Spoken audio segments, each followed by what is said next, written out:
तो भाई बहुत दिनों से कोई Q&A वीडियो नहीं आई थी इस चैनल पे, तो finally we are back with Q&A video. मैं हूं आयुष और आप देख रहे हैं रेसल इंडिया, और आप लोगों के एक बार फिर से कुछ कमाल के सवाल जो आते हैं रिगार्डिंग WWE, रिगार्डिंग रेसलिंग, उसके जवाब आज मैं देने वाला हूं। तो आप वीडियो को एंड तक देखते रहें। चैनल पर नए हैं तो सब्सक्राइब करो, नोटिफिकेशन बेल को भी ऑन जरूर कर लेना। और स्टार्ट करेंगे बिना कोई टाइम वेस्ट करे आज के पहले क्वेश्चन से, जो कि आता है फैन एंड मैन कनेक्शन की तरफ से। और ये पूछते हैं, what if Rock versus Roman Reigns happened at WrestleMania 40? Tell some big changes that we would see. तो अगर अब हम सोचे कि ये मैच WrestleMania 40 में हुआ होता, तो शायद हम बोलते पहली चीज तो कोडी रोड्स WWE चैंपियन नहीं होते, और कोडी रोड्स चैंपियन नहीं होते तो अभी तक उनकी स्टोरी नहीं फिनिश हुई होती, यानी कि अभी भी हमें स्मैकडाउन में I will finish the story सुनाई दे रहा होता। तो सबसे बड़ा चेंज तो वो है। दूसरी चीज में भी रोमन रेंज अभी भी चैंपियन होते और रॉक फाइट कर रहे होते किसी तरीके से to get to the tribal chief. तो बहुत सारी चीजें बिल्कुल अलग हो सकती थी। वो एक पैरेलल यूनिवर्स में अभी भी रोमन रेंज चैंपियन ही है भाई, यूनिवर्सल चैंपियन है, क्योंकि बिना टाइटल के, as Michael Cole said, Roman Reigns almost looks naked.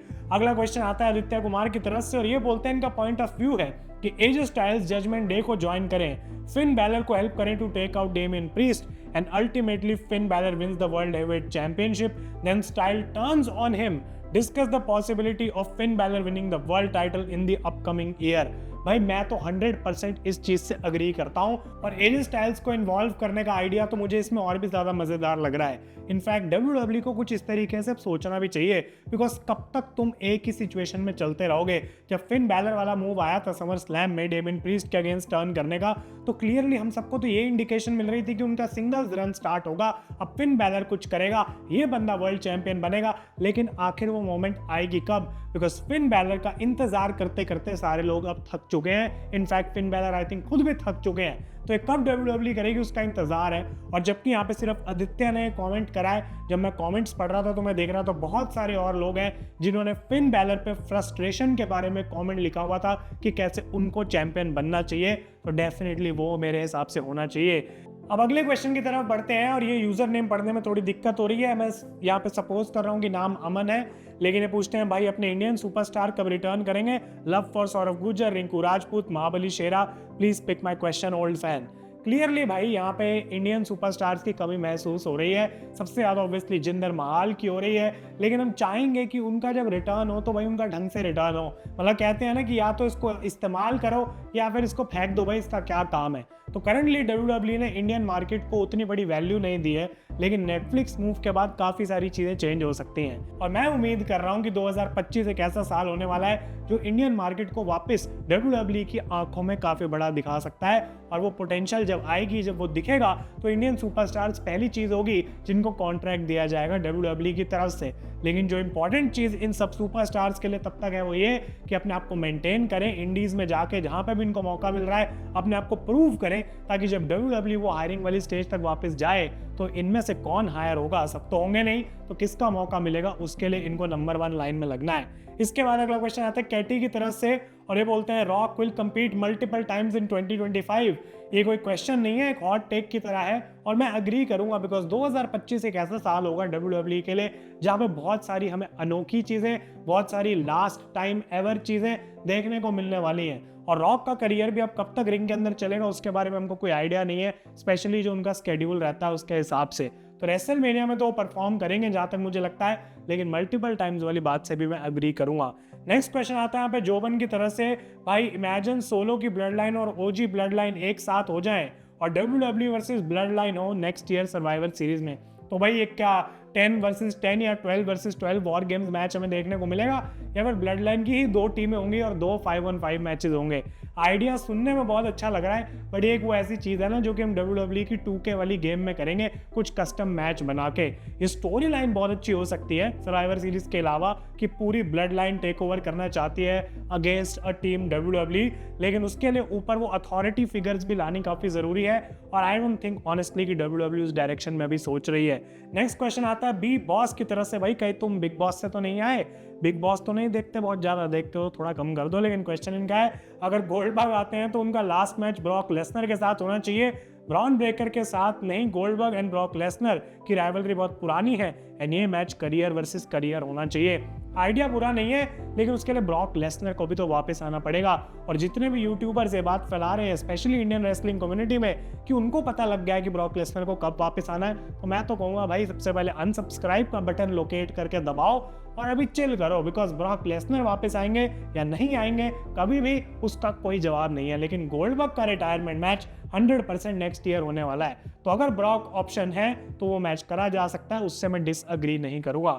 अगला क्वेश्चन आता है यहाँ पे सम्राट की तरह से, loving your content, thank you so much. और ये पूछते हैं ब्रो आपने बोला था कि इस साल हमें कुछ अनएक्सपेक्टेड थिंग्स देखने को मिलेंगी इन दिस ईयर, बट अब सिर्फ 2 महीने बचे हैं, तो इस महीने में क्या हम कुछ एक्सपेक्ट कर सकते हैं? और ये वो ऐसी चीज़ है जिसको मुझे यूजुअली वैसे तो अलग से एक वीडियो बना के एड्रेस करना चाहिए, लेकिन एड्रेस में इसलिए नहीं कर रहा हूँ बिकॉज चीज़ कोई नेगेटिव नहीं है आपके लिए मेरे पास अभी, जबकि एग्जैक्ट आंसर नहीं है इस बात का कि ईयर ऑफ अनाउंसमेंट्स का क्या हुआ। अब तो 2024 खत्म होने वाला है, लेकिन मैं इतना ज़रूर बोलूँगा कि 95% वी आर देयर, और आप लोगों को बस अब थोड़ा सा और इंतज़ार करना है। 2024 में ही आपके लिए खुशखबरी आएगी, कुछ ऐसा आएगा जो कि आप लोग इंतज़ार कर रहे हैं काफ़ी टाइम से, लेकिन उसके बारे में ज़्यादा बात नहीं करी जा सकती, अभी वो चीज़ें मेंशन नहीं करी जा सकती। And I am also waiting patiently. बहुत सारी चीज़ें हुई हैं साल में, अगर आप लगातार हमें फॉलो करते हैं तो आप जानते होंगे, जिनकी वजह से चीज़ें बहुत डिले हो गई हैं। तो एक बार हम वहाँ तक पहुँच जाएँ, फिर मैं एक पूरी वीडियो बनाऊंगा कि 2024 में हुआ क्या, वो व्लॉगिंग वाले चैनल पे डाल सकते हैं। वो अभी भी चैनल भाई कहीं ना कहीं तो जिंदा पड़ा ही है। अगला क्वेश्चन आता है अब शुभम की तरफ से, और ये बोलते हैं taking no credits from Jey Uso and Bron Breakker, but do you think someone like Chad Gable deserve to win the intercontinental championship before the entire roster? तो भाई चैड गेबल को इंटरकॉन्टिनेंटल टाइटल देना एक बहुत अच्छा decision हो सकता था। यूजुअली हम लाइफ में बोलते हैं जो दिखता है वही बिकता है, WWE का उल्टा है, जो बिकता है वही दिखता है। जे ऊसो की न्यूज आ रही थी कि पता नहीं रोमन रेंज और सीएम पंक के साथ कंबाइंड से ज्यादा मर्चेंडाइज जे ऊसो अकेले बेच चुके हैं, और अभी तो इतना बड़ा कोई गिमिक नहीं है, सिर्फ हीट के भरोसे सब कुछ चल रहा है, और इतनी बात बढ़ चुकी है। तो जब WWE उसको देखेगी ना, तो सबसे पहले चैंपियनशिप जे ऊसो के ही कंधे पे जाएगी। यहाँ पे स्टोरी लाइंस गई भाड़ में, बाकी सब चीजें गई भाड़ में, लेकिन इंटरेस्टिंग और बढ़िया चीज ये है कि जे ऊसो का चैंपियन बनने में मजा भी सबको आ रहा है। वो एक ऐसा डिसीजन नहीं है जो केवल बिजनेस को ही इम्पैक्ट करके अच्छा बना रहा है और हम फैंस उसके अगेंस्ट हैं और उसके पीछे कोई लॉजिक नहीं है। तो चैड गेबल का भी मौका आएगा, बट मे बी वो इंतजार थोड़ा अब बढ़ चुका है। अगला क्वेश्चन आता है यहाँ पे आदित्य की तरफ से, मे बी ये कोई दूसरे आदित्य हैं, और ये पूछ रहे हैं do you think John Cena should be in one of the main event in WrestleMania because it is his last WrestleMania? तो कहीं ना कहीं ये बात भी सही है भाई, जॉन सीना को मेन इवेंट में होने का मौका तो मिलना ही चाहिए, लेकिन वो तभी होगा जब जॉन सीना एक वर्ल्ड चैंपियनशिप के लिए लड़ेंगे, यानी कि वो 17 टाइम वर्ल्ड टाइटल वाली चीज ऑन द लाइन भी होनी चाहिए। उसके अलावा आई डोंट थिंक कि जॉन सीना अपने पॉइंट पे इस करियर में जाके ट्रिपल एच को या फिर टीकेओ को बोलेंगे कि मुझे तो मेनिया को मेन इवेंट ही करना है। वो किसी भी स्पॉट में खुश होंगे, लेकिन आखिरी रेसलमेनिया में सीना का जो मैच है वो बहुत बड़ा मैच होना चाहिए, उसके पीछे बहुत अच्छी स्टोरी होनी चाहिए, और उसी की हम सारे लोग उम्मीद भी कर रहे हैं। अगला क्वेश्चन आता है एमडी रोशन की तरफ से, will AEW be again as good as it was in the beginning, या फिर वो नीचे चली जाएगी WCW या फिर TNA की तरह? By the way watching your video since 2020 but never get pick.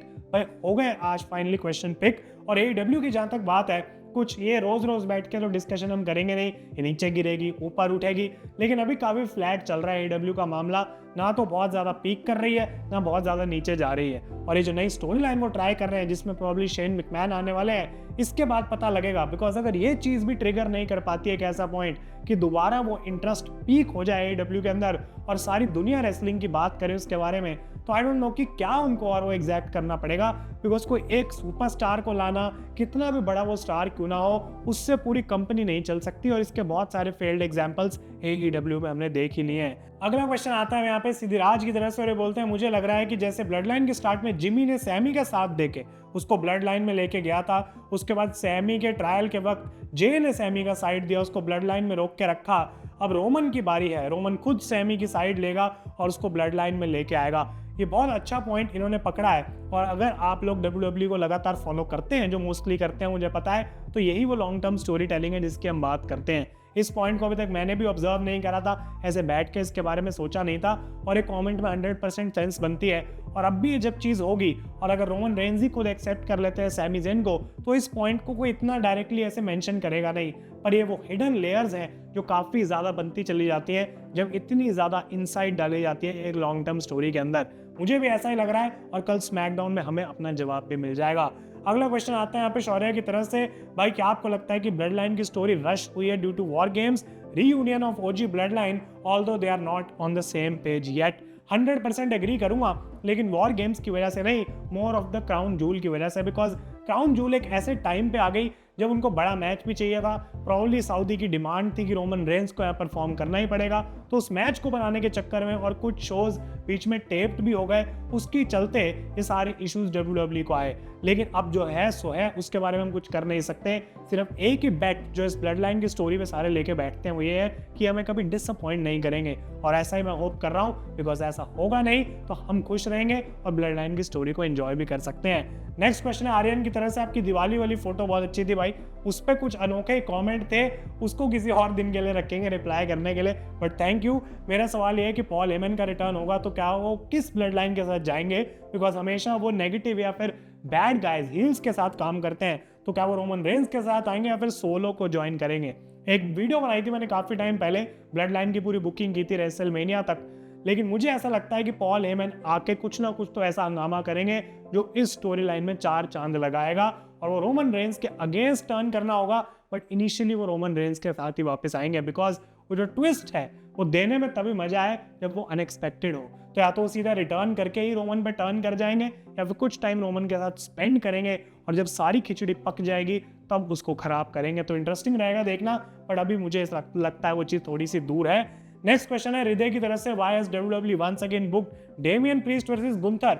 हम सबको पता है कि ये मैच कैसे खत्म होगा, जजमेंट डे की डिस्ट्रैक्शन होगी, गुंथर जीत जाएंगे और दोनों वर्ल्ड टाइटल्स, जबकि ये कहते हैं कि इनके फेवरेट सुपरस्टार्स होल्ड करते हैं, अभी वर्स्ट स्टोरी लाइन्स चल रही हैं। और इससे मैं एग्री करूंगा, इतना कुछ ज़्यादा क्या ही बोल सकते हैं। अब केविन ओवेंस, रैंडी ऑर्टन और पूरा कोडी रोड्स का जो ट्रायंगल चल रहा है वो कुछ टाइम तो लेगा अपने चलने में, लेकिन साथ के साथ ये जो गुंथर वाली चीज़ है ये सिर्फ मंडे नाइट रॉ में आई थिंक मैच होगा, एक PLE बर्बाद नहीं करेगी WWE, एटलीस्ट ऐसा मैं होप करता हूँ। तो इंटरेस्टिंग रहेगा। और फिन बैलर वाला एंगल जिसके बारे में हमने बात करी, अगर वो इस मैच से निकलता है तो कुछ तो एटलीस्ट हमारा फायदा होगा। अगला क्वेश्चन आता है यहाँ पे अशीन की तरफ से, when will CM Punk return? Survivor series is near, who will be CM Punk's opponent? Will it be for the world championship? और मेरे इस पे क्या थॉट्स हैं? काफी इंटरेस्टिंग क्वेश्चन है और ये बिल्कुल परफेक्ट टाइमिंग पे भी आया है, बिकॉज वर्ल्ड चैंपियनशिप के लिए होना चाहिए वो मैच, गुंथर के अगेंस्ट CM Punk को खड़े होना चाहिए। और मुझे ऐसा लगता है कि आने वाली मंडे नाइट रॉ में दोनों ड्रू मैकिंटायर और CM Punk हमें देखने को मिलेंगे। इंटरेस्टिंग रहेगा किस डायरेक्शन में वो जाएंगे, आमने सामने नहीं आने वाले आई थिंक, लेकिन कुछ इंटरेस्टिंग जरूर होने वाला है। और वर्ल्ड चैंपियनशिप का कंटेंडर है डेमियन प्रीस्ट तो अभी बन गए हैं, लेकिन उसके अंदर और ज़्यादा मसाला ऐड करा जा सकता है अगर CM Punk भी आके क्लेम करे कि वो उस मौके को दोबारा करना चाहते हैं और इस बार रेसलमेनिया तक वो अपनी जर्नी एज ए चैलेंजर नहीं बल्कि एज ए चैंपियन बनाना चाहते हैं, तो वो काफ़ी इंटरेस्टिंग हो सकता है। नेक्स्ट क्वेश्चन यहाँ पे आता है सम्य की तरफ से, MJF अब उतने इंटरेस्टिंग और नीड टू वॉच नहीं लग रहे एज वही पुराना बोरिंग स्टफ है उनके, इसमें nothing new, what are your thoughts? MJF को इतना कोई हेट मैं कर नहीं सकता, क्योंकि जो उनकी ज़रूरत है स्टोरी में वो पूरी कर रहे हैं। उसके लिए स्टोरी भी अच्छी चाहिए, उसके लिए वर्ल्ड टाइटल रन लगेगा, उसके लिए एक बढ़िया अपोनेंट लगेगा, तो MJF अपने एक्चुअल रंग दिखाएंगे ना। अभी एडम कोल वाली स्टोरी में इतना क्या ही चल रहा है कि रॉड्रिक स्ट्रॉन्ग वर्सेस MJF का मैच, कितनी अच्छी स्टोरी आप बना लोगे उसकी। तो वो एक ऐसे पॉइंट में फंसे हुए हैं, लेकिन क्लियरली उनका टीवी की प्रेजेंस ना होना, वो प्रोमोस कट ना करना थोड़ा मिसिंग जरूर लग रहा है, लेकिन वो जल्दी वापस आ जाएगा। और आज का फाइनल क्वेश्चन आता है गाइस नवजोत की तरफ से, जिन्होंने खुद ये गोल्डबर्ग का रन बुक किया है। फटाफट से मैं इसको रीड करता हूँ कि वो 2025 रॉयल रंबल में आएंगे, ब्रॉन ब्रेकर को एलिमिनेट करेंगे, उसके बाद गुंथर से लड़ेंगे वर्ल्ड टाइटल के लिए फॉर एलिमिनेशन चेंबर, जहाँ वो हारेंगे और फिर वापस आएंगे और ब्रॉन ब्रेकर को दोबारा कॉस्ट करेंगे for the IC title. Sheamus जीत जाएंगे IC टाइटल यूरोप में कहीं पे, और गोल्डबर्ग वर्सेस ब्रॉन ब्रेकर होगा एट रेसलमेनिया।